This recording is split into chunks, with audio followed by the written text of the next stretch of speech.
Welcome to CLC judicial. यह 32 बिहार जे mock interview का part 3 है। इससे पहले के पार्ट भी आप जरूर देखिएगा। इनफैक्ट अब डॉक्यूमेंट वेरिफिकेशन की तारीख आ गई है और इस बार पहली बार डॉक्यूमेंट वेरिफिकेशन इंटरव्यू से पहले बीपीएससी ने ऑर्गेनाइज किया। इससे पहले साथ साथ ही होते थे। तो खैर अगर आप इंटरव्यू दे रहे हैं तो अपना डॉक्यूमेंट वेरिफिकेशन उस हिसाब से करवा लीजिए। इंटरव्यू बिहार जे का इंटरव्यू एक खास इंटरव्यू, इसमें 35% मार्क्स का एक क्राइटेरिया है और ऐसा देखा गया है काफ़ी अच्छे स्टूडेंट को भी 35 नहीं आ पाते, 32, 33, 34, 31 ऐसे पे उन्हें रोक दिया जाता। इंटरव्यू में 35 से कम आने का मतलब है कि आपका सपना चकनाचूर हो गया, इस साल आप बाहर हो गए और फिर से आपको पूरी तैयारी फिर से करनी पड़ेगी। स्वाभाविक है कि ऐसे क्राइटेरिया से बहुत सारे स्टूडेंट पैनिक में होते हैं और आप जितना ज़्यादा पैनिक में होंगे आपका इंटरव्यू उतना ही खराब हो सकता है। तो पैनिक बटन पुश करने की जरूरत नहीं है, आप घबराएं नहीं। हमारे यहाँ बहुत अच्छे नंबर आते हैं इंटरव्यू में। हम लोग इस बार इंटरव्यू के लिए मॉक सेशन, जो कि हर कोई चला रहा है, हर इंस्टीट्यूट चला रहा है मॉक सेशन, हम लोग भी चला रहे हैं। मॉक सेशन से एक अलग हट के हम लोग ट्रेनिंग सेशन भी, अब देखिए मॉक में तो आप देखते होंगे हर जगह क्वेश्चन पूछे जाते हैं, उन क्वेश्चंस का कैंडिडेट जवाब देता, आपका जवाब सही है गलत है, अगर उस पर चर्चा ना हो, अगर उसे बताया नहीं जाए तो आप वहीं के वहीं रह गए जहां आप थे। तो हम लोगों ने वो डिसाइड किया हर साल हम लोग जो सवाल पूछते उस सवाल का जवाब भी बेहतरीन से बेहतरीन जवाब स्टूडेंट को देते। आपका इंटरव्यू 2 पार्ट में होगा, फॉर्मल और इनफॉर्मल। मैं थोड़ा एक्सप्लेन करता चलूं। बिहार जे का इंटरव्यू 2 पार्ट में, आपका फॉर्मल और इनफॉर्मल। इनफॉर्मल में आपसे पूछा जाएगा कि अभी आप क्या कर रहे हैं, आप जज क्यों बनना चाहते हैं, आपने एलएलबी कैरियर को क्यों ऑप्ट किया। और इनफॉर्मल पार्ट से ही आपका इंटरव्यू शुरू होता है और आपको क्या नंबर मिलेंगे इनफॉर्मल पार्ट में ही डिसाइड हो जाता। तो आप इनफॉर्मल पार्ट को कभी भी ओवरलुक नहीं करेंगे, उसकी अच्छे से तैयारी करेंगे। हम लोग आपके प्रोफाइल को स्टडी करके आपसे इनफॉर्मल पार्ट में क्या क्या पूछा जाता सारे क्वेश्चंस की प्रैक्टिस करवाते, उसका आंसर देते, उसके लिए आपको नेसेसरी ट्रेनिंग देता। उसके बाद आता है फॉर्मल पार्ट। फॉर्मल पार्ट में सब्जेक्ट से क्वेश्चन पूछे जा सकते हैं, अगर आपने एलएलएम किया है तो उससे, अगर आपने एलएलएम नहीं किया है प्रैक्टिस है, मतलब आपके ऊपर, जैसे कॉन्स्टी से, बीएनएस, नए क्रिमिनल लॉ से, family law, tort, contract, TPA, ये सारे इन सारे एरिया से क्वेश्चन पूछे जाता है। इंटरव्यू तकरीबन एवरेज आप मान के चले कि 10 मिनट तकरीबन चलता, किसी स्टूडेंट का 15-20 मिनट भी, किसी का उससे भी कम। यूनिफॉर्म स्ट्रेट जैकेट फार्मूला तो नहीं कह सकता, लेकिन 10-12 मिनट ऐसे ही इंटरव्यू चलता। इंटरव्यू सिर्फ इतना ही है कि उस 10-12 मिनट के दौरान चंद सवाल आपसे पूछे जाएंगे, उनके जवाब आपको लीगली एंड लॉजिकली करेक्ट देने हैं। स्टूडेंट्स खासकर इंटरव्यू बोर्ड को इम्प्रेस करने के लिए कोई इंस्पायरिंग सी स्टोरी झूठी सच्ची बना लेता। आप ये सोचिए जो लोग आपका इंटरव्यू ले रहे हैं वो काफी अनुभवी लोग होते हैं। झूठी सच्ची कहानी बना के उनको इम्प्रेस कर पाना और अच्छे नंबर लाना झूठी सच्ची कहानियों के दम पे, मुझे ऐसा लगता है कि ये पॉसिबल नहीं है। और उसी का साथ रिएक्शन होता है कि आपको 35 भी नहीं आ पाता, 32। अगर एक जुडिशियल ऑफिसर, एक जज इंटरव्यू बोर्ड में अगर उनको झांसा देने के लिए झूठी सच्ची कहानियां बनाता है तो स्वाभाविक है कि उसका रिएक्शन होगा ही होगा, और रिएक्शन आपको नंबर क्या मिलते उससे पता लगता है। तो मैं आप सभी कैंडिडेट से अपील करूंगा कि आप be natural, be positive, be yourself. झूठी सच्ची कहानियों के चक्कर में ना पड़ें, इंस्पायर करने के चक्कर में आप खुद का कैरियर स्वाहा ना करें। आप ट्रूथफुल रहें, ऑनेस्ट हों। इंटरव्यू इस चीज का टेस्ट नहीं है कि आप क्या जानते और आप क्या नहीं जानते। Interview basically screening test of your personality है। आप जो जानते उसे किस तरह से प्रेजेंट करते, आपका facial expression in the event कि आप क्वेश्चन का आंसर नहीं जानते, या कुछ पजलिंग टाइप के क्वेश्चन पूछ दिए जाएं जिसका कोई सही आंसर नहीं दिया जा सकता, तो वैसे सिचुएशन में आपका फेशियल एक्सप्रेशन, आपकी बॉडी लैंग्वेज क्या कहती, इन सारे चीज़ों को काफ़ी माइन्यूटली देखा जाता है। तो ये जो वीडियो है ये पार्ट 3 है, लाइव क्लास रिकॉर्डिंग है। हम लोग बहुत सारी चीज पॉलिसीज के कारण और भी बहुत सारी चीजें हैं जो कि सब कुछ सोशल मीडिया पे हम लोग सार्वजनिक नहीं कर सकते। सार्वजनिक पार्ट सिर्फ उतना ही है जो फॉर्मल पार्ट से जो क्वेश्चंस हैं, बहुत सारे टिप्स वगैरह हम लोग देते हैं कि आप कैसे इंटरव्यू को अच्छे तरीके से, तो बहुत सारी चीज़ें होती है हम लोगों के एक्सपीरियंस पे डिपेंडेंट होती है, तो हम लोग कैंडिडेट को 1 to 1 शेयर करते हैं। यह हमारा इंटरव्यू बैच पूरी तरह से टोटली फ्री ऑफ कॉस्ट है। दोनों मोड अवेलेबल है, ऑनलाइन भी अवेलेबल है, ऑफलाइन भी अवेलेबल है। ऑफलाइन का नॉमिनल चार्ज रखा गया है, online totally free of cost है। आप चाहें तो ज्वाइन कर सकते हैं हमें इस नंबर पे 9262810582, इस नंबर पे अपना नाम लिख के हमें व्हाट्सएप कर दीजिए। साथ में बिहार जे मॉक इंटरव्यू जरूर लिखिएगा। आपको कुछ औपचारिकताओं के बाद रजिस्ट्रेशन फॉर्म भरना पड़ेगा, उसके बाद आपको इंटरव्यू वाले बैच में ऐड कर दिया जाएगा। इसके अलावा हम लोगों ने पिछले बार बिहार एपीओ मॉक इंटरव्यू चलाया था, काफ़ी अच्छा रिजल्ट हम लोगों का हुआ था। वो रिजल्ट भी हमारे चैनल के प्लेलिस्ट पे मौजूद है, सीएलसी का जादू चल गया, वो जाके आप देख सकते हैं। और वो जो बिहार एपीओ मॉक इंटरव्यू है तो उसमें बहुत सारे सवाल पूछे गए हैं, उनके जवाब भी दिए गए हैं। उन वीडियोज को अगर आप देखेंगे तो आपको एक बेसिक आइडिया हो जाएगा कि इंटरव्यू में सवाल किस तरह से पूछे जाते हैं, आपको किस तरह से उनके जवाब देने हैं, तो काफ़ी हेल्प मिलेगा। करीब अराउंड बहुत सारी वीडियो हैं, 70 के आसपास वीडियोज हैं, 2-2 घंटे से ज़्यादा की वीडियो है। तो आप एक 2-2 3-3 करके जो भी आपके पास समय है उन सारे वीडियोज को देख जाइए। अच्छा लगे तो कॉपी में नोट कर लीजिए, और हम लोगों का ये फ्री मॉक सेशन ज्वाइन कीजिए, अपने सपने को साकार कीजिए। हमारी दुआएं आपके साथ हैं। और अगर इन केस आप इंटरव्यू नहीं दे रहे हैं तो आपके जानने में अगर कोई आपके सीनियर, बैचमेट, जूनियर कोई भी कैंडिडेट अगर 32 बिहार जे का इंटरव्यू दे रहे हैं तो उन तक इस वीडियो को पहुंचा दीजिए, उनको शेयर कर दीजिए। आइए देखते हैं हम लोग पार्ट 3 लाइव क्लास रिकॉर्डिंग। और अब हम लोग इंटरव्यू सेशन शुरू करेंगे, मॉक इंटरव्यू, और जिनसे पूछा जाए वो आप जवाब दीजिएगा। So first question goes to you Priyanshu. So into the new act, I am not asking you the section. So into the new act, section 61 of criminal conspiracy. So is there anything newly added into the definition of criminal conspiracy than the previous one? ये मैंने पढ़ा नहीं sir criminal conspiracy के बारे में।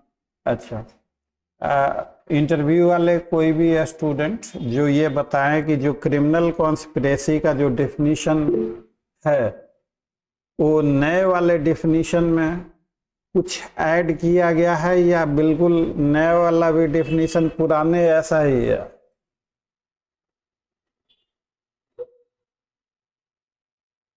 Yes sir. Hand raise किया, बताओ। सारा, मेरी आवाज आ रही है आपको? Yes sir, good evening sir. Good evening, good evening. नए वाले डिफिनीशन और पुराने वाले में कुछ अंतर है या दोनों एक ही है? सर इस नए वाले में कुछ ऐड हुआ है सर, अटेम्प्ट ऐड हुआ है कॉन्स्पिरेसी। कॉन्स्पिरेसी में अटेम्प्ट ऐड हुआ।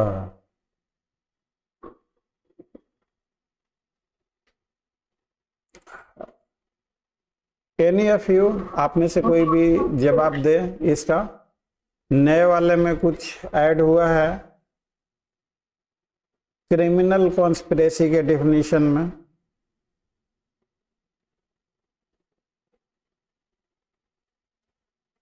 नहीं।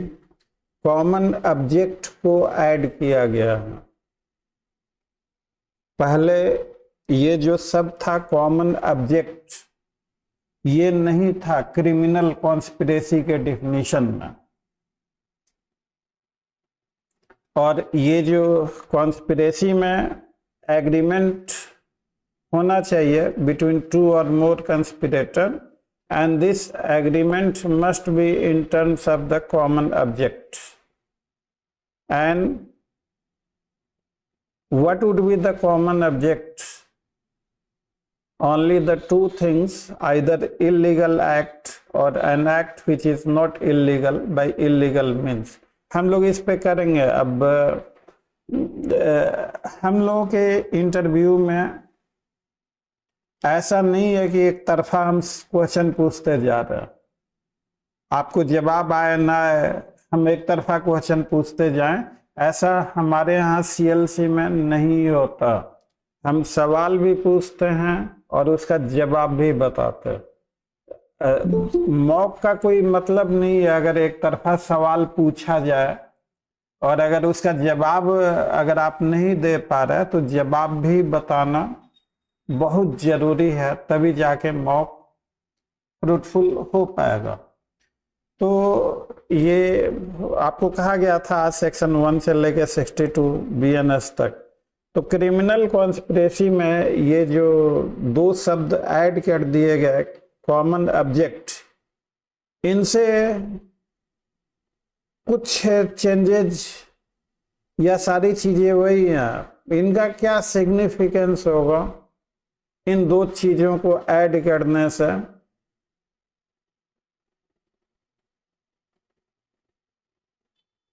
अगर मेरा सवाल आपसे ये है कि सेक्शन 61 क्रिमिनल कॉन्स्पिरेसी भारतीय न्याय संहिता, इसमें दो शब्द ऐड किए गए हैं कॉमन ऑब्जेक्ट।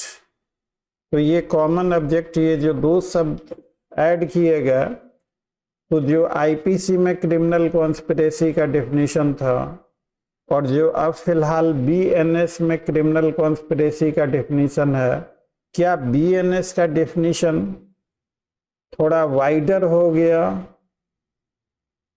या? सर जी वाइडर हो गई, क्योंकि जैसे कि 140 नॉर्मल असेंबली में भी कॉमन ऑब्जेक्ट की रिक्वायरमेंट होती है, जबकि कॉमन इंटेंशन की अगर बात करें तो कॉमन इंटेंशन में प्री मीटिंग ऑफ माइंड बहुत नेसेसरी होता है। कॉमन ऑब्जेक्ट में नेसेसरी नहीं है प्री मीटिंग ऑफ माइंड। आप अगर वहां पे आ रहे हो और शामिल हो रहे हो असेंबली में, देन अगर आपका ऑब्जेक्ट बन रहा है, फॉर्म हो रहा है, तो वो भी उसमें हो जाएगा, शामिल हो जाएगा। ये ब्रॉडर किया गया है क्रिमिनल कॉन्स्पिरेसी के डेफिनेशन को। अब क्वेश्चन इज दिस कि कॉमन इंटेंशन ब्रॉडर है या कॉमन ऑब्जेक्ट ब्रॉडर है? Which one is broader, which one is wider? Common intention से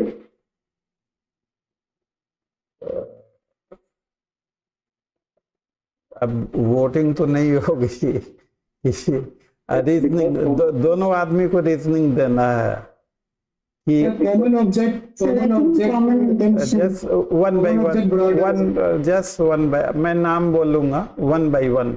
यस ऋतुराज, आप बताइए, सबसे पहले आपको मौका दिया गया। How common intention is broader? The common intention is broader because common objects specify only 5 things which are mentioned in section 141 of IPC. but common intention includes every act. That is it. This is, so far as be that as it may, but unless until there is meeting of mind, there is no purpose of common intention. No intention would be common unless it is shared, unless it emerges out, unless it comes out from the outcome of the meeting of mind. And meeting of mind is necessary. If there is no meeting of mind between two accused or more than those accused, if there is absence of meeting of mind, section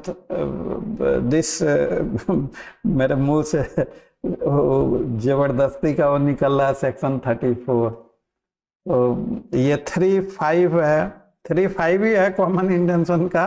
कौन सा है? Common intention 34 है sir. No no, वो तो पुराने में है ना, नए वाले में कौन सा रख दिया गया? 3 का कितना है? 3 सबसेक्शन 5 को।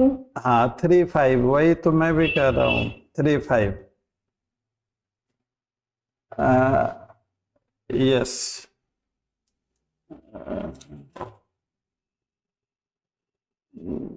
और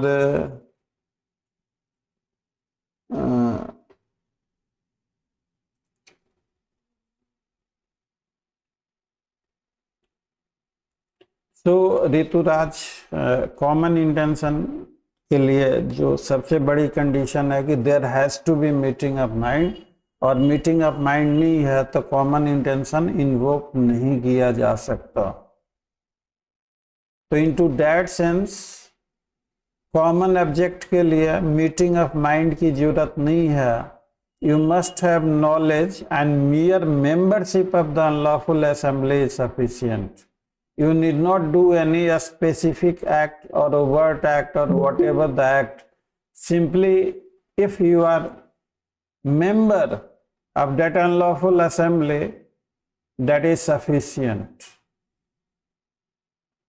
तो इस पे आप होल्ड पे रखिए, आप बताइएगा, फिर आगे मैं। यस प्रियांशु, आप बताइए, which one is wider, common intention और common object? मैंने बताया सर कि कॉमन ऑब्जेक्ट वाइडर है, बिकॉज नेसेसिटी ऑफ इसलिए ऐड भी किया गया है ताकि क्रिमिनल कॉन्स्पिरेसी के जो भी केसेस है, क्योंकि criminal conspiracy has been secrecy and executed in darkness, so to catch the real conspirator widen किया गया इसके ऑब्जेक्ट को, कॉमन ऑब्जेक्ट इंट्रोड्यूस किया गया वो terms, because it's a wider term, there is no need of meeting of mind, because सारे conspirator जो है जरूरी नहीं हो कि वो प्री मीटिंग ऑफ माइंड ही करेगी, बहुत सारे चेन ऑफ कॉन्स्पिरेटर होते हैं कॉन्स्पिरेसी में, तो it's not required that every conspirator must share a common intention, meeting of mind सबका हो।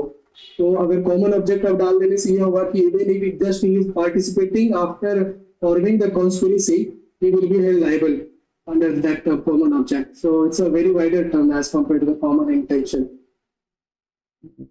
सभी जो भी कैंडिडेट, इसमें सभी कैंडिडेट इंटरव्यू के हैं, तो प्रियांशु ने अभी क्या गलती करी?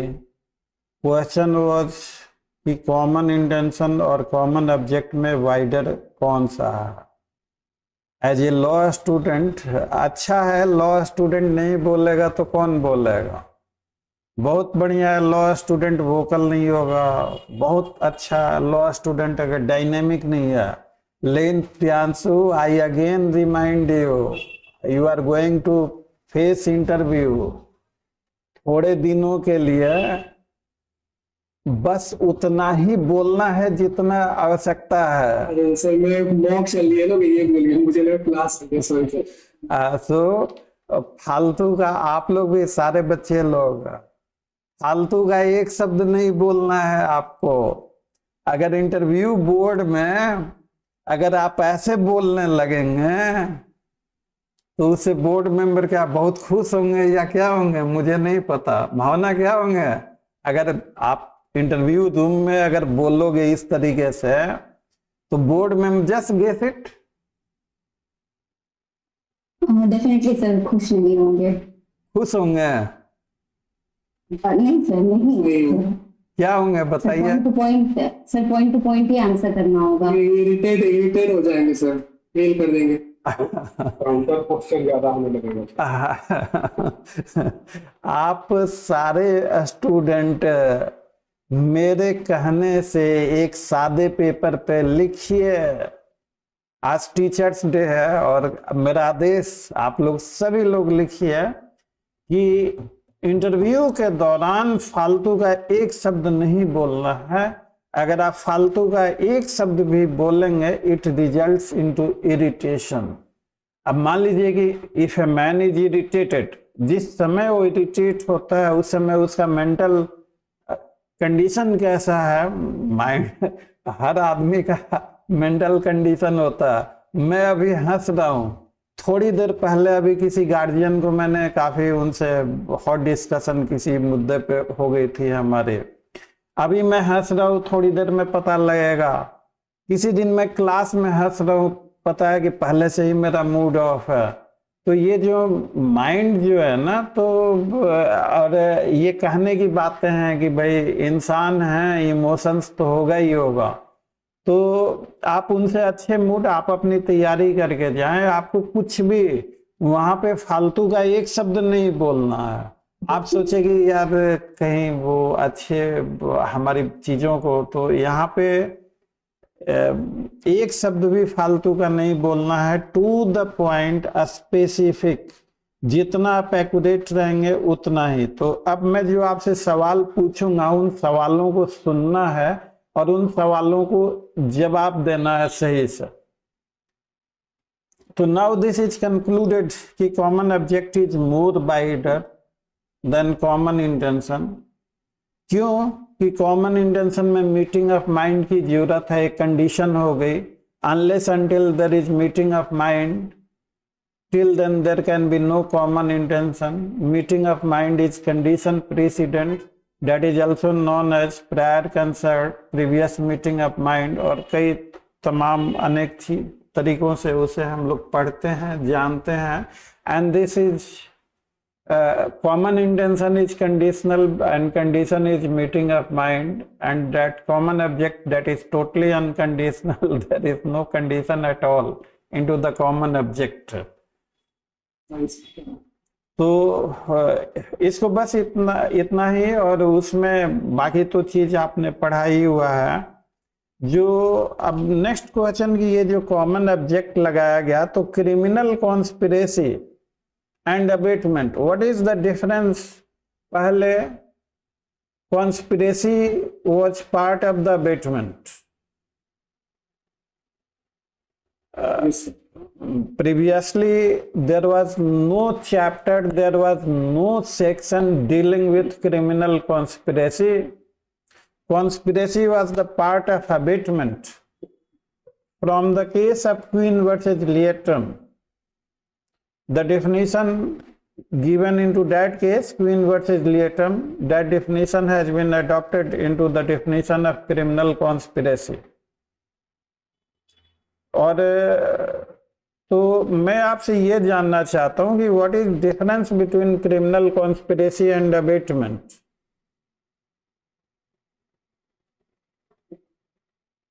हैंड रेज कीजिए जो जवाब देना चाहेंगे। Difference between abetment and conspiracy.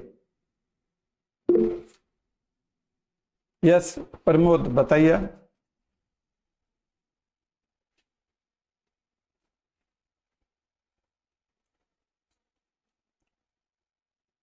Rituraj बताइए। Yes yes. सर, अबेटमेंट का पर्सन चूज टू पे और पेड और would they someone to do some prison act, but in conspiracy there is a meeting in that meeting people decide to do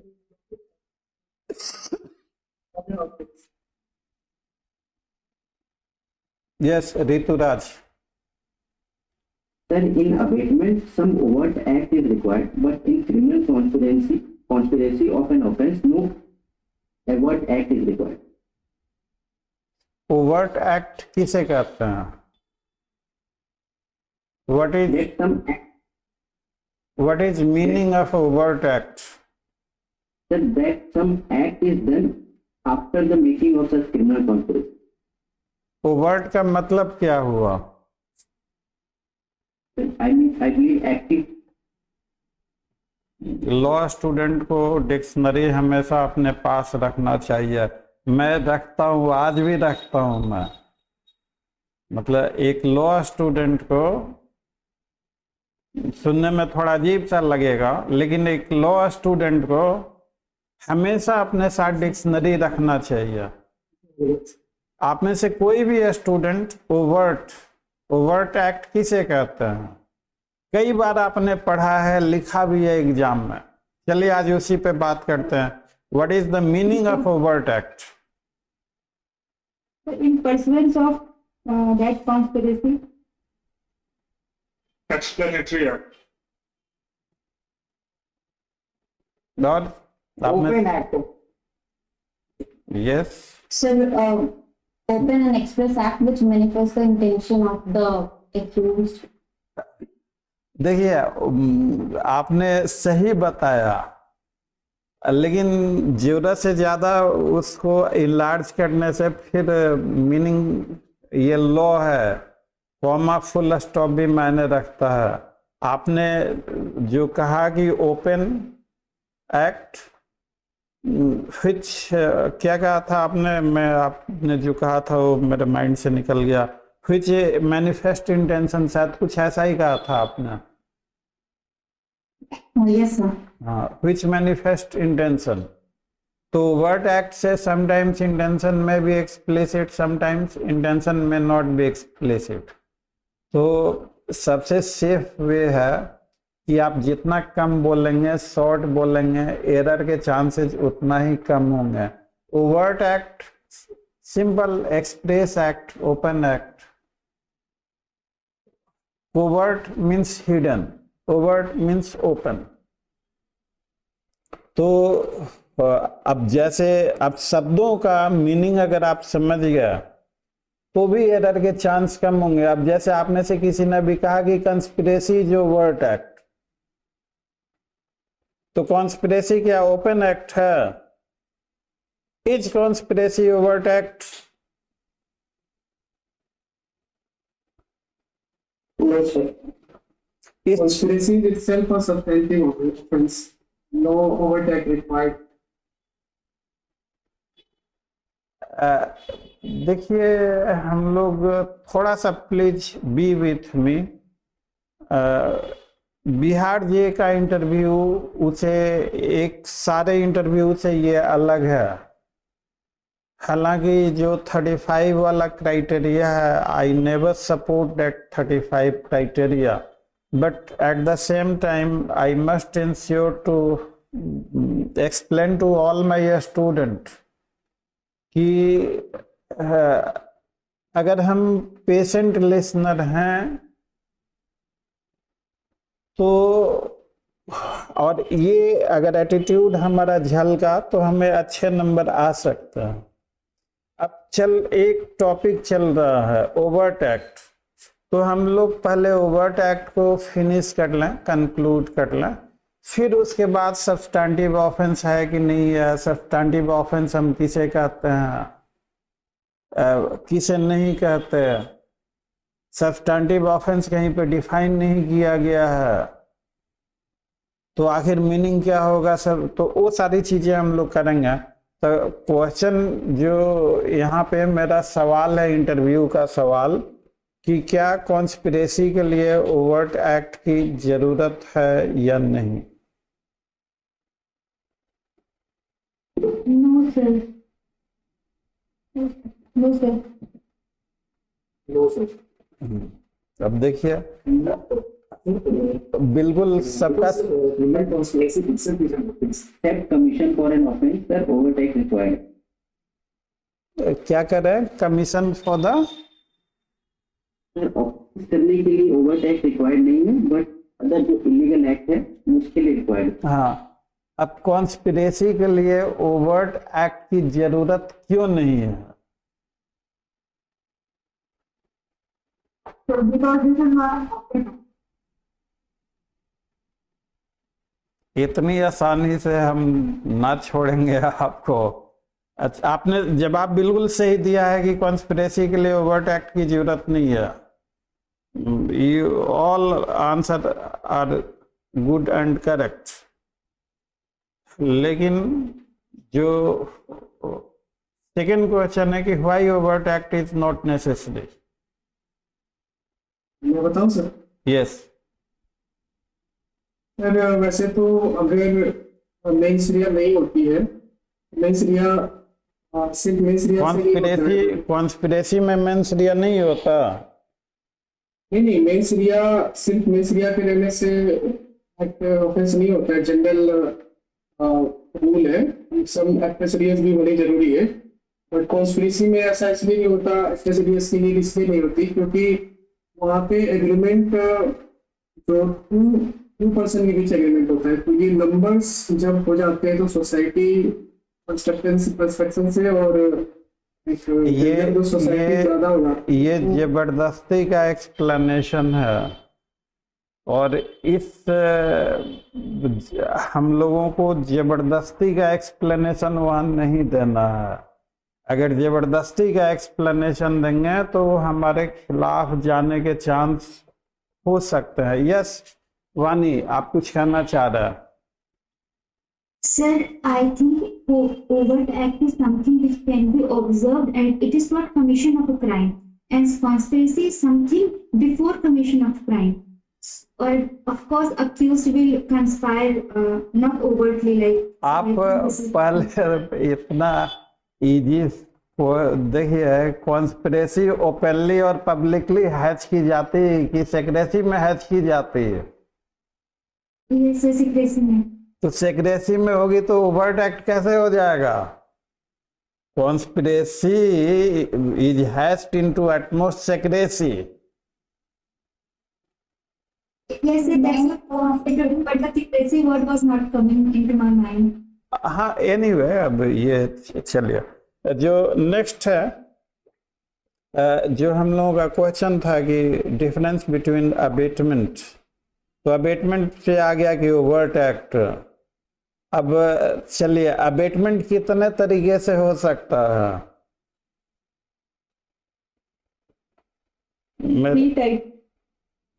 बताइए कौन कौन सा तरीका?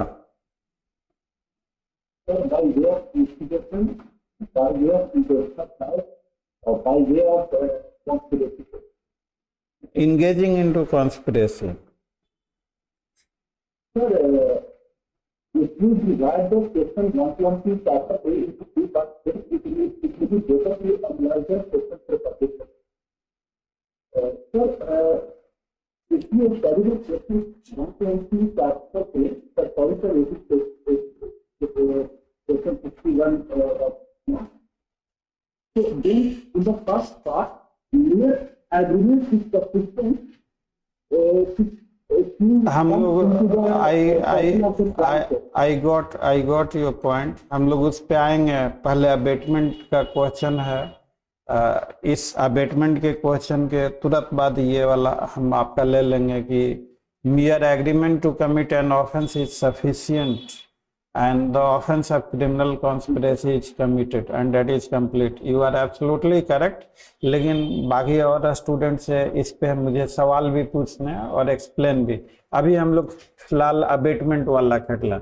Abetment आपने बताया तीन तरीके से, by instigation, by engaging into conspiracy and by intentional aiding. सिर्फ तीन ही तरीके से हो सकता है अबेटमेंट, या और भी तरीके हो सकते हैं? विलफुल मिसरिप्रेजेंटेशन या विलफुल कंसीलमेंट ऑफ फैक्ट के द्वारा भी सर हो सकता है। मतलब यही 3-4 जो तरीके हैं इसी से हो सकता है, या और भी तरीके हैं अबेटमेंट के?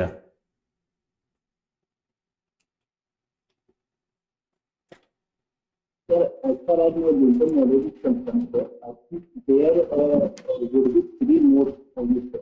Only 3 more? हाँ, these are specifically in section 167 of ICC. Yes Priyanshu. क्या चीज?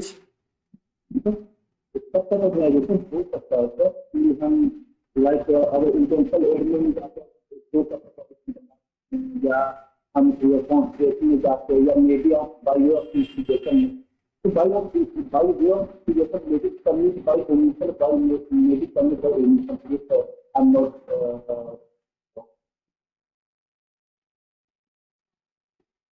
और बाकी कोई और स्टूडेंट जवाब देना चाहेंगे इसका? अबेटमेंट कितने तरीकों से हो सकता?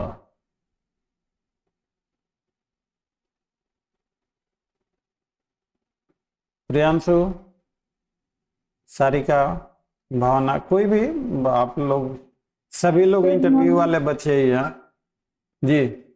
ये Sarika. As per my knowledge sir mode तो सर फ्री ही है, बाय इंस्टिगेशन और बाय इंगेजिंग इन कॉन्स्पिरेसी और बाय इंटेंशनल ऐड। और सर इसको अगर और जस्टिफाई करते हैं तो सर विलफुल मिसप्रेजेंटेशन करता है कोई, या कोई विलफुल कंसीलमेंट या मिस रिप्रेजेंटेशन भी हो सकता है उसके जरिए। कंसीलमेंट ऑफ फैक्ट कोई करता है सर, या कोई वॉलंटरली तो भी राइट नाउ आप बिल्कुल आप सही तो बता रहे हैं, क्यों वाई आप बिल्कुल सही बता रहे हैं। Believe yourself that you are right. Nervous नहीं होना, पेशेंस लूज नहीं करना। अब देखिए, अब मैं आपको बताता हूं। अबेटमेंट एंडलेस तरीके से हो सकता है। Anything which facilitate the commission of offence that may be taken as the abatement। क्या ये बात कहना सही है, गलत है? Anything which is facilitating the commission of the offense that may amount abatement। इशारे से, साइन और जेस्चर सिंबल के जरिए हो सकता है, अबेटमेंट नहीं हो सकता। मैंने ऐसे इशारा किया कि उसे मार दो, इशारे से हो सकता है या नहीं हो सकता अबेटमेंट? ये सर हो सकता है सर, क्योंकि अबेटमेंट के लिए सर मेंस या एक एसेंशियल एलिमेंट है सर। भीम और दुर्योधन का युद्ध हो रहा था तो कृष्ण जी ने जंघा पे ताव ठोकते हुए वाह मझले भैया, वाह मझले भैया, वाह, मतलब वो जंघा तोड़ने का इशारा कर रहा था। Do you remember Mahabharat? अगर देखा होगा तो वैसा एपिसोड दुर्योधन का।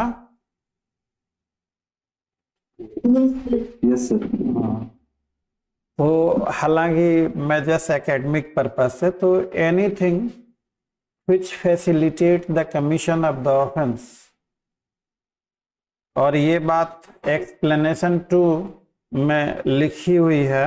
अबेटमेंट का जो डेफिनेशन है, दैट डेफिनेशन 45 में 3 ही चीज के बारे में बताया जाता है, by instigation, by engaging into conspiracy और बाय इंटेंशनल एडिंग। और एक्सप्लेनेशन 2 ये कहता है कि anything which facilitate the commission of the offence.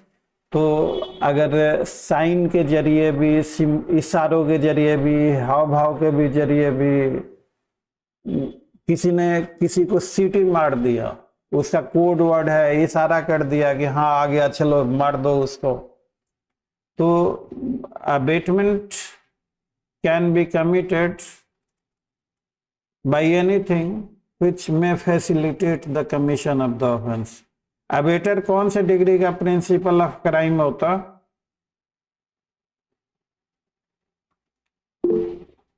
Yes Sara. Second degree का। और first degree of principal in crime कौन होता? Yes Ankit, abetted person, correct. अगर abettor place of commission of crime की जगह अगर वो रहेगा तो वो फर्स्ट डिग्री ऑफ माना जाएगा। अबेटर सीन ऑफ क्राइम पे मौजूद होगा तब बता रहे हैं। जी सर, मतलब ऐसा माना जाएगा कि इसने जो क्राइम किया तब इसको ये माना अगर अबेटर सीन ऑफ क्राइम पे डिग्री सर। हाँ, अबेटर अगर सीन ऑफ क्राइम पे प्रेजेंट है तो ये माना जाएगा कि अबेटर ने भी क्राइम हिमसेल्फ किया है। पहले हम लोग थोड़ा सा let me give you some insights. ये अबेटमेंट मतलब अबेटर जो है क्राइम डायरेक्टली नहीं करता, वो किसी और से क्राइम को करवाता है। किसी और से जो अबेटर तौर तरीका अपनाता क्राइम करवाने का, तो 3 बहुत पॉपुलर तौर तरीके तो लिख दिए गए हैं। पहला है इंस्टिगेशन, दूसरा है बाय इंगेजिंग इनटू कॉन्स्पिरेसी, और तीसरा है इंटेंशनल एडिंग। और इनके अलावा एक एक्सप्लेनेशन टू बहुत ही वास्ट और लिबरल मीनिंग देता है अबेटमेंट को, anything which facilitate the commission of the offence. तो चूंकि अबेटर क्राइम को खुद नहीं करता डायरेक्टली, तो इसलिए इंग्लिश लॉ के प्रिंसिपल में abettor is considered to be second degree of principal. First degree of principal is one who commits the crime by himself, जैसे एक्यूज। तो लेकिन अबेटर अगर मौके पे मौजूद है क्राइम सीन पे, तो माना जाएगा कि अबेटर ने भी वो क्राइम किया है। तो perhaps in that sense you have been saying Ankit, इसी सेंस में कर रहे थे ना? जी सर। तो हम लोगों का ये था कि अबेटमेंट और कॉन्स्पिरेसी में अंतर क्या इट वाज। तो इंगेजिंग इनटू कॉन्स्पिरेसी, अगर आप कॉन्स्पिरेसी में if you are engaging into conspiracy,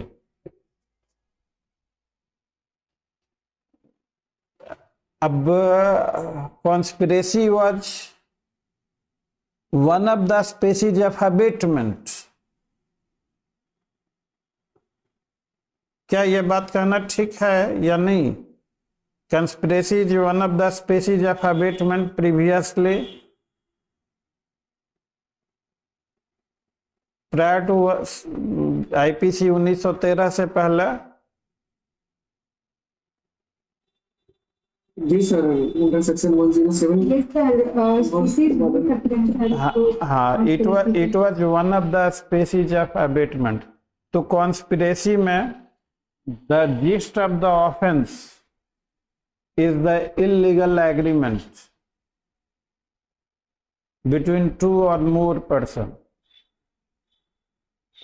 तो कॉन्स्पिरेसी में हम लोगों को ये याद रखना है कि एग्रीमेंट हो सकता ऑफेंस का भी और थिंग्स अदर देन ऑफेंस का भी। अगर ए और बी के बीच में एग्रीमेंट हो गया कि सी को गोली मार देंगे या गोली मरवा देंगे, ए और बी में ये एग्रीमेंट हो गया,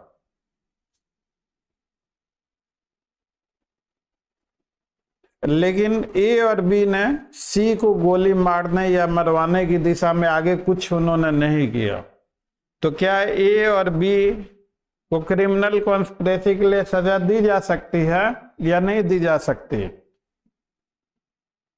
दी जा सकती है, क्योंकि सर मारना काइंड ऑफ होमिसाइड मर्डर की कैटेगरी में आ गया सर। तो यहाँ पर सेल्फ एक ऑफेंस है। तो अगर उसके डेफिनेशन को देखें तो सर ये सेकंड कैटेगरी में फॉल करता है। और यस अंकित, आप बताइए।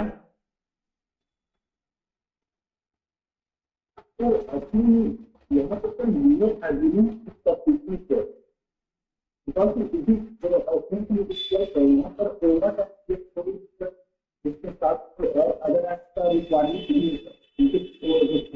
दिया भी गया है तब क्लॉज इसी के संदर्भ में दिया गया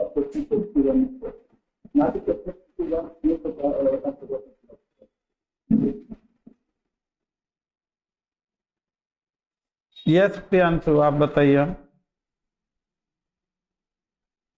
सही आंसर है, एग्रीमेंट इज सफिशिएंट। तो वंस एग्रीमेंट हो गया है तो कॉन्स्पिरेसी कॉन्स्टिट्यूट हो गई है। उसके बाद अगर वो रिलीज भी कर रहे कॉन्स्पिरेसी को तो कॉन्स्पिरेसी के लिए लायबल होगा 120 B. Conspiracy is considered to be necessary evil. क्यों कॉन्स्पिरेसी को नेसेसरी एविल कहते हैं हम लोग? Why? So because once a conspiracy is entered into, the parties cannot withdraw even if they want to.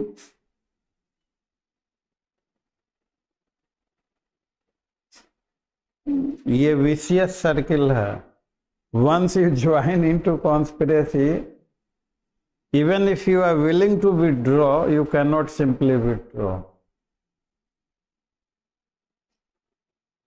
English law में भी यही बात है और English law gives you occasion to withdraw.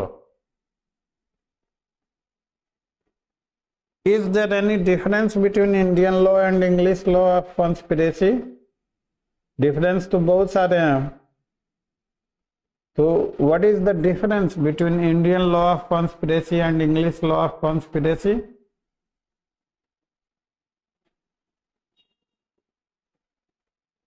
वहाँ पे कर सकते हैं, वर्डिंग का डिफरेंस है sir, reference and difference. English law में विड्रॉ कर सकते हैं, लेकिन इंडियन लॉ में अगर एक बार आपने ज्वाइन कर लिया तो आप विड्रॉ नहीं कर सकते। और इस कारण से इंडियन लॉ में कॉन्स्पिरेसी को नेसेसरी एविल कहा जाता है कि वंस यू ज्वाइन तो आप गए, फिर वापसी के चांस नहीं है। कॉन्स्पिरेसी में जो एक सबसे जो इम्पोर्टेंट चीज़ है कि अगर एग्रीमेंट टू कमिट ऑफेंस है तो किसी भी ओवर्ट एक्ट की जरूरत नहीं है।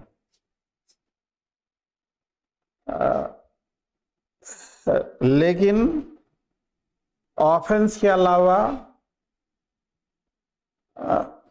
दो चीज कॉन्स्पिरेसी के लिए बेहतर होगा कि मैं पेन टैब लगा के I just want to do some writing work, और ये राइटिंग वर्क कर दूंगा ना तो 2 सेकंड में आप लोगों को सारी चीजें क्लियर हो जाएगी। लेट मी, मैं थोड़ा इंस्ट्रूमेंट लगा लूं जरा। Writing is always very necessary.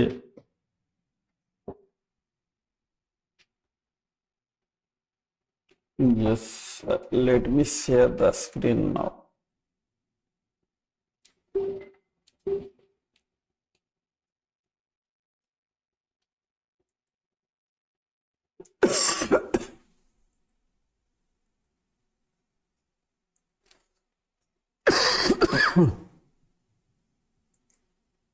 ये स्क्रीन विजिबल है,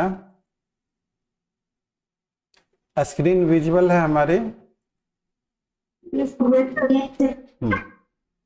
तो देखिए क्रिमिनल कॉन्स्पिरेसी में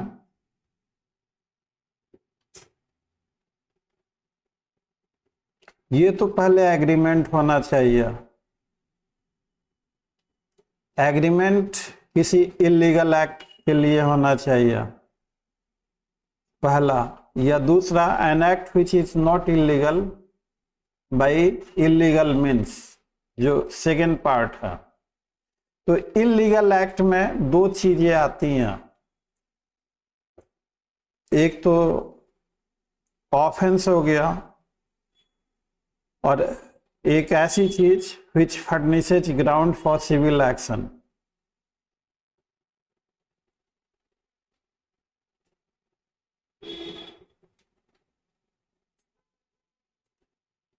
जब इसमें आपको डेफिनेशन में दिखते होंगी तो फिर वो पूछ देंगे कि इलीगल का क्या डेफिनेशन है। तो ये इलीगल के ही डेफिनेशन से मैंने लिया है furnishes ground for civil action. तो ऑफेंस का एग्रीमेंट है, if the agreement pertains to the offence, सारी राम कहानी खत्म, क्रिमिनल कॉन्स्पिरेसी इज कंप्लीट। लेकिन अगर एग्रीमेंट ऑफेंस का नहीं अदर इलीगल चीजों का है which furnishes a ground for civil action, तो उस केस में something in pursuance of the agreement is required to be done, तभी क्रिमिनल कॉन्स्पिरेसी कंप्लीट होगा, अदरवाइज नहीं। जैसे मान लीजिए कि ए और बी जो है सी को इंस्टिगेट करता है to cause contract breach of contract of service, A और बी के बीच एग्रीमेंट हो गया। अब इस एग्रीमेंट के एवज में कोई जाके सी को जब तक नहीं समझाएगा तब तक वो क्रिमिनल कॉन्स्पिरेसी के दायरे में नहीं आएगा। लेकिन ए और बी इन दोनों ने मिलकर तय कर लिया कि सी को गोली मार देंगे या मरवा देंगे, इन्होंने कुछ भी नहीं किया। The moment they come to conclusion, the moment they enter into the agreement, the criminal conspiracy is complete. It is totally immaterial whether murder of C takes place or it does not take place.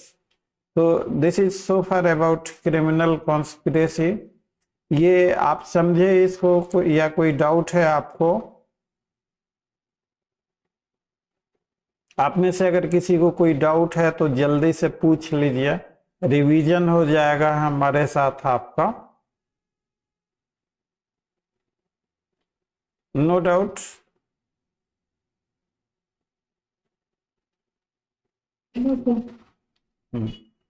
अब हम लोग तो abetment और conspiracy में अंतर, conspiracy में there has to be agreement, abetment agreement conspirator का जो, अब क्वेश्चन इज दिस, बहुत सारे लोग ये कहते हैं कि क्रिमिनल कॉन्स्पिरेसी में only mains Riya is sufficient. ठीक है, उनका कहना भी कोई गलत नहीं है, ठीक है। But criminal conspiracy is only dependent upon mens rea, or this is one step ahead? Agreement one stage ahead है या at the time of mens rea there becomes agreement? क्या होता है बताइए? One step ahead, sir. Agreement is. So it's not only the mens rea but one further step ahead.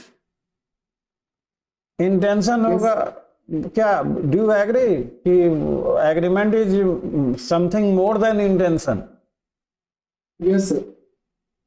Yes, sir. And agreement is the confirm intention, क्या ऐसा भी कह सकते हैं? Yes sir, you can say that. तो हम लोगों को इसी तरह से वन लाइनर टू लाइनर, हम लोग जितना शॉर्ट होंगे उतना ही बेहतरीन होगा हम लोगों का। तो क्योंकि कॉन्स्पिरेसी रिक्वायर्स एग्रीमेंट और agreement between the conspirators,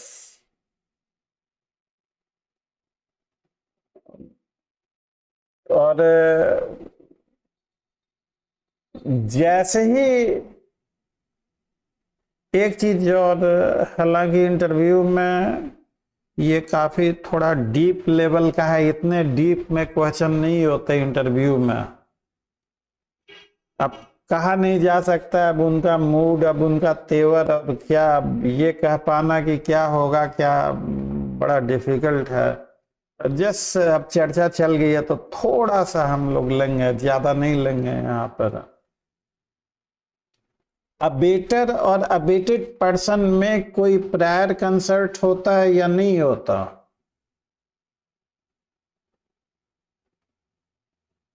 sir it depends upon the type of circumstances, कभी हो भी सकता है, नहीं भी हो सकता। क्योंकि अबेटमेंट सर सेम कॉन्स्पिरेसी होता है, मतलब कि मैंने उसको अबेट किया, उसको अबेट किया, मतलब कि इस तरह से भी हो सकता है। हमने क्वेश्चन थोड़ा आपको पजलिंग, आपको जानबूझकर परेशान करने के लिए ऐसे सवाल पूछे हैं। भावना आप बताओ, अबेटर और अबेटेड पर्सन का मीटिंग ऑफ माइंड होता है कि नहीं होता? इज देयर सर जरूरी नहीं है सर सारे केसेस में हो। अबेटर और अबेटेड पर्सन में? Yes sir. आप विचार करो। मेरा सवाल ये है कि अबेटर और अबेटेड पर्सन, इन दोनों के बीच मीटिंग ऑफ माइंड होता है या नहीं होता? एक सिंपल सा सवाल है, मुझे थोड़ी सी हंसी आ रही है। 80% सर वो तो इनोसेंट है, उसको तो उसके अगेंस्ट क्राइम हो रहा है, तो सर वो मीटिंग ऑफ माइंड कहाँ से होगा? यस वानी आप बताओ। Sir, I think there is meeting of mind because what offense abater want to be committed, that is only abated person is going to commit. So regarding commission of offense, there is a meeting of mind. Perfect, excellent, excellent answer. आप देखिए वो instigate करेगा abetted person को, meeting of mind अगर होगा नहीं तो वो इंस्टिगेट कैसे करेगा? मुझे हंसी, मेरे हंसने को थोड़ा माइंड मत कीजिएगा, लाइटली लीजिएगा। कभी कभी हंसना भी जो है एक अच्छा इंटरटेनमेंट भी हो जाता है। हम लोग चीज़ों को, उन बारीकियों को अच्छे तरीके से, ये क्वेश्चन थोड़ा सा घुमा के आपसे ट्विस्ट करके पूछ दिया गया। अब अबेटर अबेट करेगा अबेटेड पर्सन को, अबेटर जो है उकसाएगा, तो उकसाएगा मीटिंग ऑफ माइंड। अगर उनका मीटिंग ऑफ माइंड होगा ही नहीं तो कैसे उकसा देगा उसको? Meeting of mind is necessary और not amongst abater and abated person?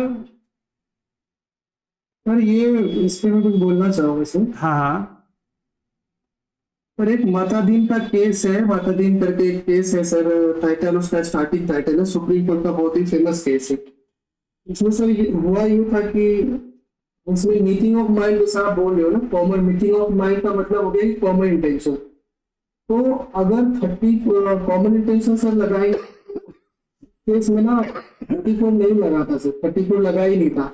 जबकि एक व्यक्ति ने बोला कि मारो इसको, और दूसरे व्यक्ति one second meeting of mind means कि meeting of mind is not necessarily, meeting of mind is not the trademark of common intention only. हम लोगों का में लिखा हुआ है कॉमन इंटेंशन नहीं, उसमें मीटिंग ऑफ माइंड कहीं कॉमन इंटेंशन में लिखा हुआ है? ये तो meeting of mind is the interpretation. जी, इंटरप्रिटेशन। ये बेयर एक्ट का लैंग्वेज नहीं है meeting of mind. Meeting of mind अभी इंटरव्यू का क्लासेस चल रहा, हम लोगों का meet amongst us, is there meeting of mind और नॉट? जी सर। तो जो मतलब मीटिंग ऑफ माइंड मीन्स कि हम भी उन्हीं चीजों पे, जिन चीजों पे आप तैयार हैं। इसका कोई meeting of mind cannot be patent और like something. Meeting of mind that is the general word of English literature. Sir अगर मैं किसी को बोलूं, जैसे मेरा एक दोस्त मेरे साथ है, और मैं किसी पर व्यक्ति को, अपने दोस्त को बोलूं कि मारो इसे, गाली देकर मारो इस पर्सन को, और उसने चप्पल डाल के उसको मार दिया पेट, तो मेरा यहाँ पे सिर्फ ये था कि मारो, वर्ड था कि मारना है, दैट्स बीटिंग, ग्रीवियस इंजरी करने का हो सकता है मैक्सिमम, बट उसने मार ही दिया। तो इस केस में कैसे कह सकते हैं कि सर मीटिंग ऑफ माइंड? इसमें meeting of mind to the sense, the जो मोड है, जैसे इंस्टिगेशन हो गया, बाई सिंबल, बाई जेस्चर हो गया, बाई इंटेंशनल एडिंग हो गया। अबेटमेंट जो बाई इंगेजिंग इनटू कॉन्स्पिरेसी है, उसमें मीटिंग ऑफ माइंड की जरूरत नहीं है, प्रायर कंसर्ट की जरूरत नहीं है, लेकिन प्रायर कंसर्ट की जरूरत अदर मोड्स ऑफ अबेटमेंट में है। अगर मान लीजिए कि आपने अपने दोस्त को कहा कि मारो इसको, आपके दोस्त ने चाकू मार दिया, आपका इंटेंशन था केवल ग्रीवियस हर्ट कॉज करवाने का, तो अब इसमें अबेटमेंट के ही आगे के सेक्शंस में लिखा हुआ है कि if offence is committed in pursuance of abetment, the abettor would be responsible for all the probable consequences of the act abated। अब आपने उसे उसके हाथ में चाकू दिया और चाकू दे के आपने कहा कि मार दो इसको। चाकू उसके पास ही था, वो खुद निकाला। हाँ, तो चाकू आपने कहा मार दो, तो किस चीज से मारो? लात से, घूसे से, चाकू से, डंडे से? ऐसे ही बोला मारो इसको। तो सिंपली आपने कहा मारो इसे, तो उन सर्कमस्टांसेस में abettor is liable for the probable consequences of his act abetted, आगे के सेक्शंस में दिया हुआ। अगर मान लीजिए कि अबेटेड ने किसी को कहीं भेजा चोरी करने के लिए, और जो आदमी गया चोरी करने की बजाय उसे कोई लड़की मिली, वो चोरी के बजाय उसका रेप कर दिया लड़की का, तो क्या उसके लिए अबेटर रिस्पॉन्सिबल है रेप के लिए? नो सर, लेकिन अबेटर ओनली चोरी तक के लिए रिस्पॉन्सिबल है। हाँ, अब मान लीजिए थोड़ी देर के लिए अबेटर जो है चाकू देता है कि जाओ चोरी करके आना। तीन चोर जाते हैं चोरी करने, चाकू लेके अबेटर ने चाकू दिया है, लोग जग जाते हैं, चोरों का विरोध करते हैं, तो चोरों ने बचने के लिए चाकू मार दिया वहां इनमेट को, और वो इनमेट की मौत हो जाती है। तो चाकू दे के चोरी के लिए भेजना, तो उस दौरान विरोध होगा तो चाकू चलेगा, जान जा सकती है। Will that come into the probable consequence of the abetment? Yes sir. तो सो फार एज देखिए, हम लोगों को आप ये मान के चलिए कि बीएनएस, अब मैं भी कंफ्यूज रहता हूँ कि बीएनएस की आईपीसी, अब चाहे जो हो, अब तो भाई जजेज हर रोज बीएनएस की बात चल रही है, हमें नहीं लगता कि वो आईपीसी की। अब आईपीसी आपको याद है, ये थोड़ा सा खुद को बीएनएस में एडजस्ट कर लीजिए। आपसे सेक्शन नहीं पूछा जाएगा, सेक्शन उनको भी अभी याद नहीं हुआ होगा कि, और इंटरव्यू में कभी भी सेक्शन नहीं पूछा जाता, वो रेयर कभी इक्के दुक्के इंस्टांस में वैसे पूछ दिया गया हो तो पूछ दिया गया हो, लेकिन इंटरव्यू में सेक्शन वगैरह, सेक्शन तो आजकल पीटी में भी नहीं पूछे जा रहा। तो आप बीएनएस में common intention, common object, abetment, criminal conspiracy, ये चार चीजें आपको रखना है। इन चारों से खूब सारे क्वेश्चंस होते हैं। अगर इन चारों को आप कर लेते हैं तो आपका बीएनएस का एक अच्छा तैयारी हो सकता है। आज हम लोग डिस्कशन में रह गए, इंटरव्यू का देखिए, अब तो डॉक्यूमेंट वेरिफिकेशन का आ गया, लगता है कि अब देखिए कब लेते हैं। 21 के बाद डेट आ गया, 20-21 सितंबर है। ये डॉक्यूमेंट वेरिफिकेशन की डेट है ना, आई थिंक इंटरव्यू की नहीं है। इंटरव्यू की डेट है वो 21 और 20 सितंबर। देवी की है ये इंटरव्यू की डेट थोड़ी है, इंटरव्यू की डेट है, क्या चीज की डेट है ये? सर मुझे जहाँ तक डॉक्यूमेंट वेरिफिकेशन की बात है, मैंने हाँ, वेरिफिकेशन किया, आपका सात डेज पहले डॉक्यूमेंट वेरिफिकेशन किया, हाँ हाँ आप उनकी डॉक्यूमेंट वेरिफिकेशन पहली बार सर इन्होंने ऐसा निकाला है, पहले सेम टाइम ही होता था। मैंने भी बात किया है कि जो क्वालिफाइड नहीं है अभी, तो उन्होंने कहा कि पहले आपका डॉक्यूमेंट वेरिफिकेशन होगा, then we will announce the date for interview. कहीं भी ये नहीं लिखा कि आपको अलग से सक्सेस की डेट अनाउंस की जाएगी। जबकि 69 बीपीएससी वाला जो है उसमें प्रॉपर लिख दिया गया है नीचे, सबसे नीचे, कि इंटरव्यू की डेट सबसे अलग से दी जाएगी। बट इस वाले में नहीं लिखा है, बट तीसरी वाले में इन्होंने कुछ नहीं लिखा है ऐसा कि डेट अलग से दी जाएगी, इसलिए कंफ्यूजन हो रहा है कि ये कौन सी डेट है। चलिए, जो भी अब आपका जल्दी ही होने वाला है, तो जल्दी जल्दी कल कंप्लीट बीएनएस, मतलब हम लोग एक दिन पे एक पेपर को रखें, थोड़ा सा आप तैयारी करके आइएगा। सर तैयारी करके आएंगे, रैपिड फायर क्वेश्चन ही रहेगा तो ज्यादा सही रहेगा, क्योंकि सर वो बाकी सब तो पढ़ के ही आते हैं और टाइम भी नहीं बचा है। हाँ, रैपिड फायर टाइप का।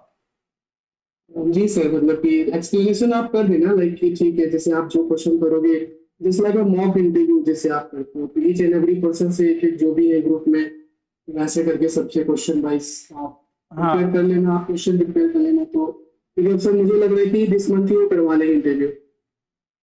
हाँ, सारे सब्जेक्ट होने हैं। अगर हम लोग डिस्कशन करने लगेंगे ना, तो डिस्कशन करने लगेंगे तो अब हमारे साथ आप डिस्कशन करेंगे तो एक भी सेक्शन का डिस्कशन तो लंबा चल जाएगा डिस्कशन। हमें भी फुल लेंथ बहुत अच्छा लगता है डिस्कशन। वो लोग सर बेसिक क्वेश्चन ही इंटरव्यू में जाकर उठाते हैं। हाँ हाँ, बहुत ज्यादा डीप नहीं जाते। हाँ, तो बेसिक ही जो मोटी मोटी चीजें हैं उनको हम लोग चर्चा कर लेंगे। तो कल आईपीसी के लिए, बीएनएस के लिए, कल पूरा बीएनएस आप रिवाइज करके रखिएगा, उससे थोड़ा हो जाएगा। हाँ सर, पूरा जैसे मान लीजिए कि मैं पूछूं कि मिसचीफ का ऑफेंस क्या होता है, तो क्या जवाब देंगे? मिसचीफ।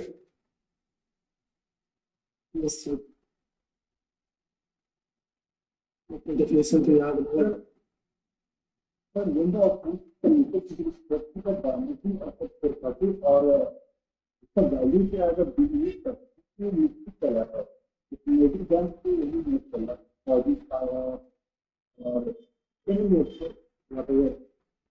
फोर्जरी किसे कहते हैं? forgery is an offense which is done with respect to the documents to basically forgery है। Sir, forgery is a fabrication of document to claim certain rights or to deceive someone. Correct. तो इसी तरह से rapid fire के साथ साथ थोड़ा सा आपको थोड़ा डीप कुछ कंसेप्ट भी थोड़ा मैं जहाँ जरूरत होगी वहाँ इनहांस कर दूंगा। सर रैपिड फायर का मतलब ये नहीं कि just definitional question, conceptual question ही होंगे। कुछ क्वेश्चन वो प्रैक्टिकल बेस भी दे देते हैं, सिचुएशन बेस भी दे देते हैं। तो उसमें जैसे कि सर ये हो सकता है कि डिसऑनेस्टली और प्रोडक्टली में क्या डिफरेंस है, स्टेशन से आप इसको क्या समझा सकते हो, इस तरह से। रीजन टू बिलीव किसे कहते हैं? जी सर, मतलब इस तरह के। तो ठीक है, अब हम लोग एक एक राउंड सारे सब्जेक्ट को कर लें सब्जेक्ट वाइज। फिर सर आईपीसी में तो सारे सब्सटेंटिव ही मतलब पूछने वाले ही है, लेकिन अगर आईपीसी में पूछते हैं ज्यादातर, तो आईपीसी में मेजर आपको एक्सपीरियंस से बता सकते हो चीजें, उसी से क्वेश्चन फ्रेम करके, और उसके बाद फिर आईपीसी और बस चीजें।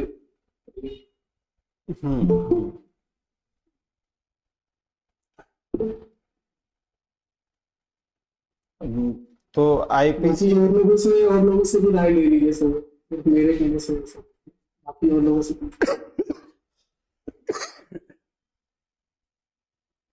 बाकी आप लोग बताइए, प्रमोद, भावना, जो बाकी लोग इंटरव्यू वाले बच्चे लोग हैं, समय बहुत कम है।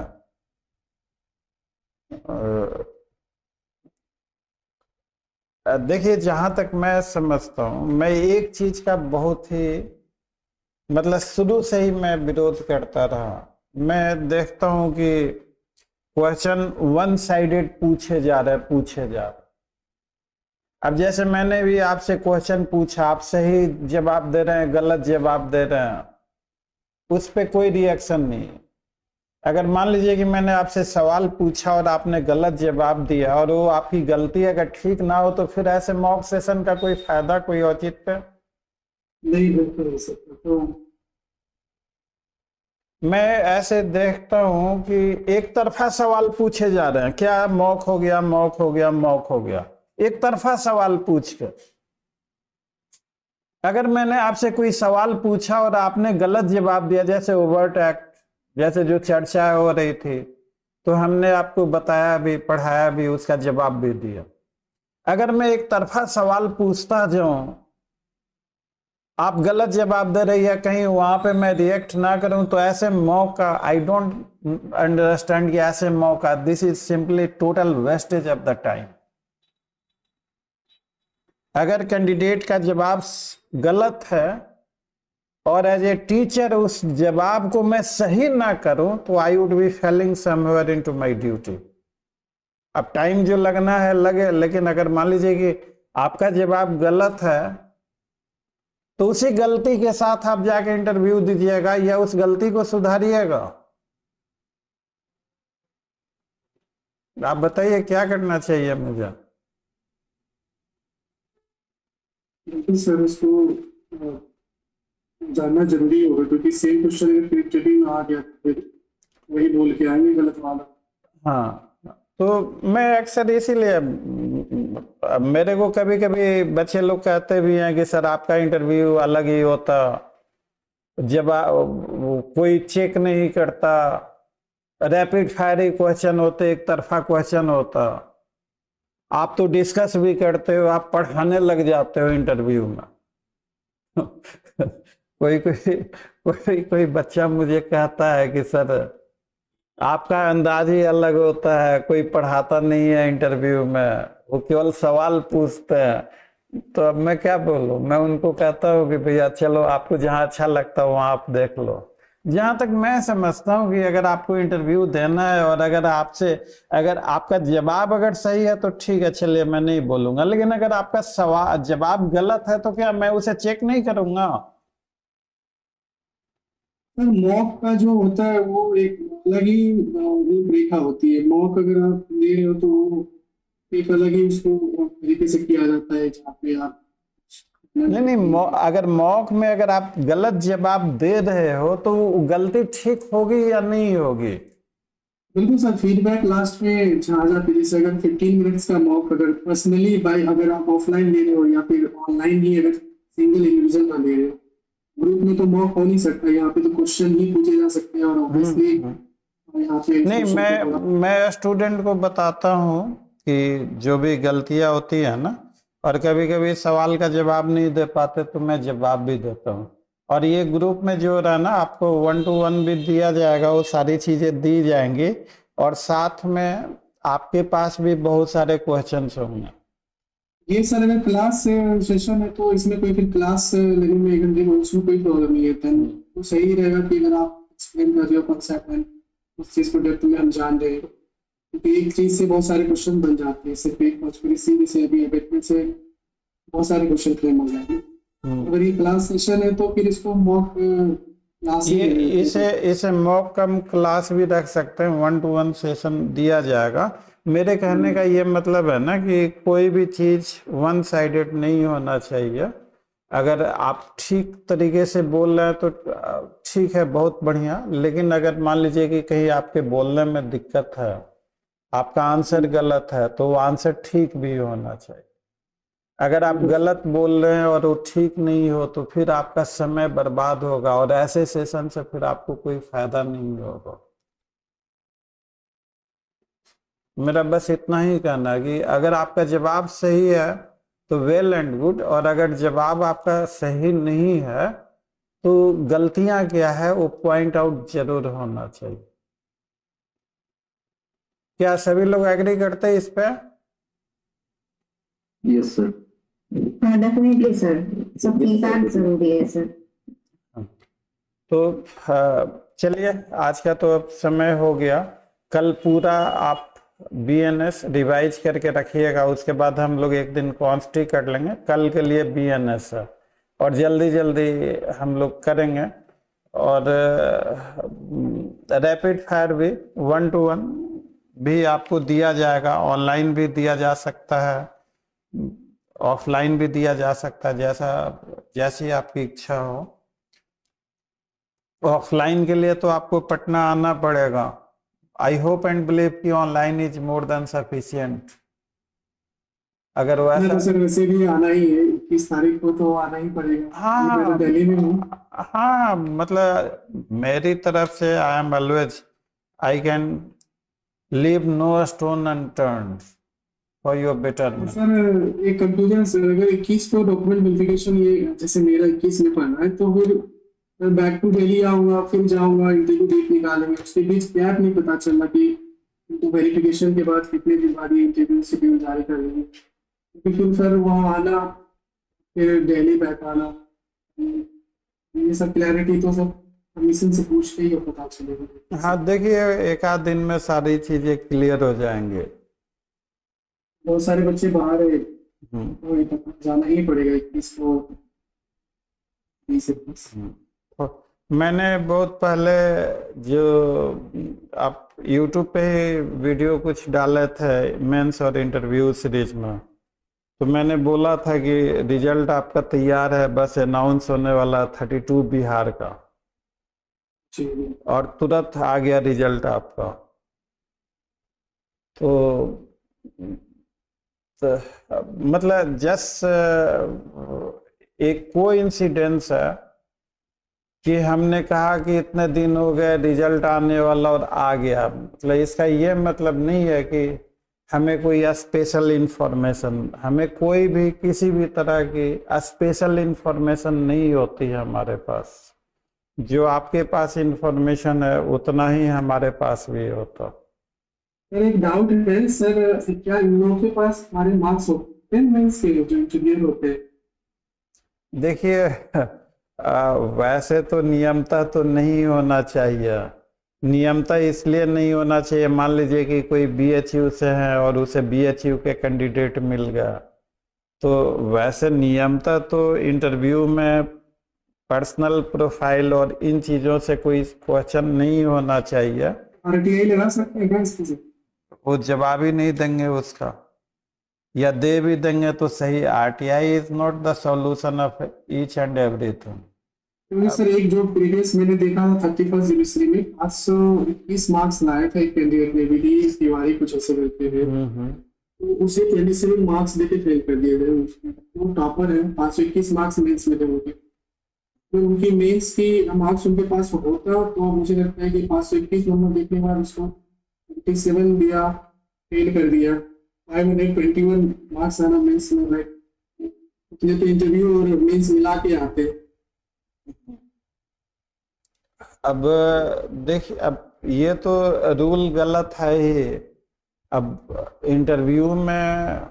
Interview is totally based upon discretion, and as much possible if ये as much as negation of discretion, जितना ज़्यादा डिस्क्रिशन का निगेशन हो सके उतना ही बढ़िया रहेगा।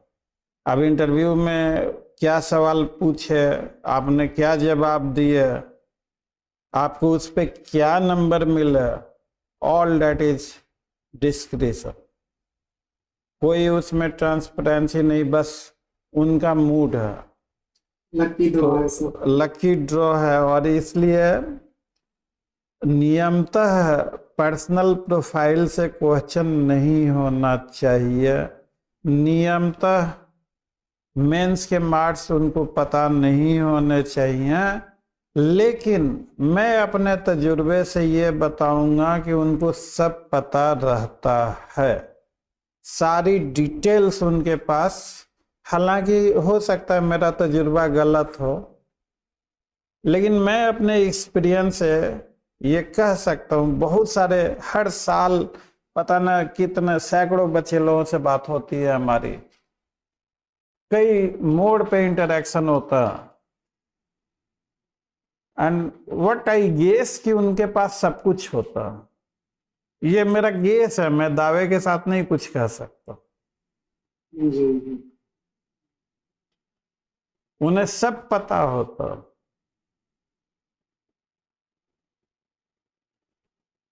और अब देखिए, अब मान लीजिए कोई भी, मैं ही कोई नियम कायदा बना दूं इंटरव्यू के लिए, तो उस नियम कायदे से आप में से 2-4 लोग सहमत हो सकते, 2-4 लोग असहमत हो सकते। अब इंटरव्यू का जो भी नियम कायदा बना हुआ, let us not ponder upon these things. इन सारे, अब जो जैसा है देखा जाएगा, अपना हम लोग मेहनत करें।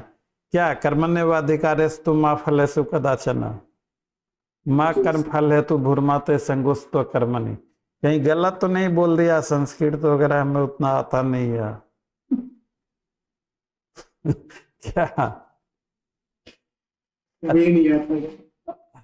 तो चलिए, see you tomorrow. Thanks for attending session tonight. Good night. Thank you, sir. Good night.